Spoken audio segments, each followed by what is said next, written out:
Olá, pessoal da TV Diário. Hoje a gente está aqui com o otorrinolaringologista Dr. Fernando Guimarães para bater um papo sobre a apneia do sono. Dr. Fernando, qual a diferença entre ronco e apneia? Bom, vamos lá.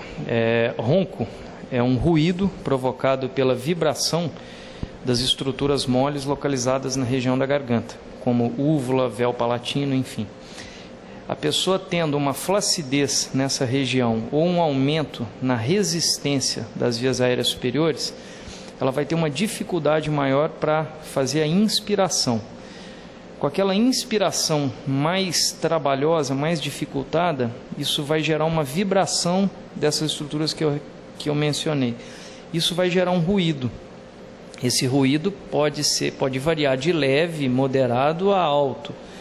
E isso geralmente é uma coisa que incomoda, que a pessoa que está roncando, muitas vezes ela não tem a percepção disso. Mas quem está ao lado, seja colega de quarto, esposa, enfim, o cônjuge geralmente é o maior reclamante. Então, grande parte das pessoas que vêm aqui, geralmente vem um acompanhante junto, a esposa ou o marido. Vem reclamando, porque o maior termômetro disso é justamente quem está ao lado. Já a apneia é exatamente o oposto.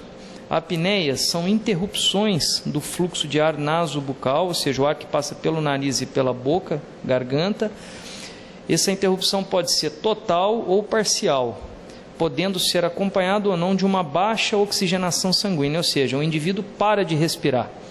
Ele para de respirar por um tempo que pode variar de 10 segundos a 2 minutos. Isso traz uma série de complicações para o paciente, tá? Sejam elas comportamentais ou orgânicas mesmo. Como comportamentais, que é que geralmente o pessoal procura a gente, é uma sonolência excessiva diurna, ou seja, o dia seguinte da pessoa ela não rende, ela não trabalha, ela não tem uma performance adequada. Geralmente são pessoas que têm uma capacidade de memória reduzida, tá? Elas têm uma fadiga crônica, são pessoas que, como eu disse, que estão sempre cansadas, com falta de ânimo, tá? Tem outros aspectos também comportamentais, que isso gera um impacto na libido, está relacionada à impotência sexual, está relacionada também a um aumento do apetite, gerando um aumento no peso corpóreo. Então tem uma série de fatores comportamentais envolvidos. E temos também as alterações cardiovasculares e neurológicas, né? Como a gente pode enumerar aí, por exemplo, uma série de arritmias cardíacas, doenças ateroscleróticas, insuficiência cardíaca congestiva, tá? Uma insuficiência coronariana é descrito, e em casos extremos, um infarto, né? Que seria, no caso, a morte súbita, o paciente que morre dormindo. Complicações neurológicas, a mais frequente dela é o AVC, que é o derrame, que pelas mesmas complicações, pela hipoxemia crônica, isso gera uma baixa oxigenação cerebral, onde pode ocorrer esses eventos, né? Geralmente podendo ser fatais ou não. Certo. E esse problema, ele acomete só homens? Não. Isso é uma pergunta até interessante, que muita gente acha que ronco e apneia é doença de homem. Não. Ela é mais incidente no sexo masculino, em indivíduos de raça oriental, tá? Geralmente após os 20 anos de idade, indivíduos sobrepeso. Mas não necessariamente vai acometer somente homens. Eu tenho vários pacientes mulheres que têm ronco, desacompanhado ou não de apneia. Então não é uma doença que acomete somente homens. Como se faz para descobrir se a pessoa tem ou não apneia? Tá. A pessoa vem ao seu consultório relatando aqueles sintomas, geralmente comportamentais, né? É difícil a pessoa procurar porque ela é hipertensa, né? A apneia também está relacionada à hipertensão.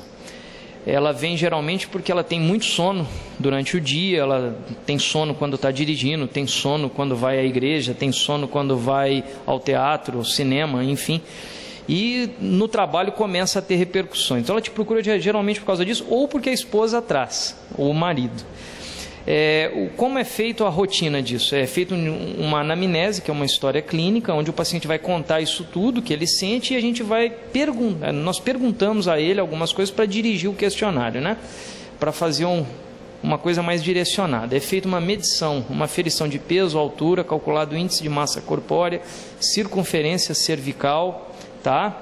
É feita uma avaliação nasofibrolaringoscópica das vias aéreas superiores, do nariz até a região da laringe, para ver se tem algum estreitamento anatômico aí. Agora, o diagnóstico, que realmente nos diz se ele tem ronco primário, que é o ronco sem apneia, ou apneia propriamente dita, é a polissonografia. A polissonografia é um exame extremamente eficaz e útil para nós, que ela, através de uma compilação de vários itens nesse exame, que vão de respiratórios, cardiológicos, enfim, ela vai nos dar um índice, o IAH, o índice de apneia e hipopneia, que pode variar de leve, moderado a grave. De acordo com o índice da gravidade de cada paciente, existe um tratamento específico que é sugerido a ele. Esse tratamento varia de cirurgia, em alguns casos aparelhos intraorais, tá?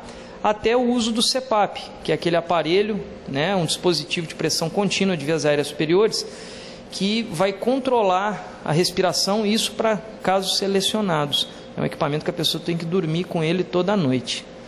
Polissonografia é um exame extremamente útil para nós hoje, tá? Nós temos realizado o exame domiciliar, onde o paciente não precisa de dormir mais fora de casa, o exame é feito no domicílio do paciente.